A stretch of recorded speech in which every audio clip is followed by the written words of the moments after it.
Speaker, and I thank the chairman for bringing this legislation promptly to the House floor today. Mr. Speaker, it was 155 years ago this nation and this chamber debated several volatile issues, including slavery. After 600,000 Americans, both from the North and the South, died in war, slavery was forever banned by the 13th Amendment to our Constitution. Now, in our time, this ugly scourge has risen its head again one more time. The evil enterprise has taken on the enslavement of women and children. Traffickers, slave masters, buy and sell the young in the marketplace of child sex exploitation. They treat these victims as cattle to be led to the stockyards of slavery. The traffickers even brand the victims, Mr. Speaker, on the neck with a brand so that other traffickers will know who they are, whose property they belong to. This illicit revenue from trafficking is second only to the drug trade. And as has been mentioned, my hometown of Houston seems to be the hub for child sex trafficking in the United States. The average age of the minor sex trafficking victim, Mr. Speaker, is 13. Maria was an 11-year-old girl.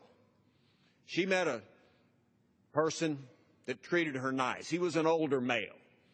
Traffickers, Mr. Speaker, do not wear long trench coats. They're relatively young, good-looking guys. Anyway, he enticed her. He brought her some presents. He took her to his home, and then she became a slave. And she was sold on the marketplace daily as an 11-year-old girl for a long time until she was able to escape that trafficker. That's what's taking place in our country. But today, unlike 155 years ago, this Congress is united in stopping this curse of slavery. 10 bills dealing with sex trafficking overwhelmingly passed the House of Representatives. One that I sponsored, Justice for Victims of Trafficking Act, along with Carolyn Maloney, who's here today. Mr. Speaker, these are all bipartisan pieces of legislation, and you don't get much more bipartisan than Carolyn Maloney from New York and Ted Poe from Texas agreeing. We are only separated, as Churchill said, by a common language. And I want to thank her for her hard work for years on this issue of trafficking. And the Senate combined these 10 bills, made some positive changes, and their bill passed the Senate 99-0.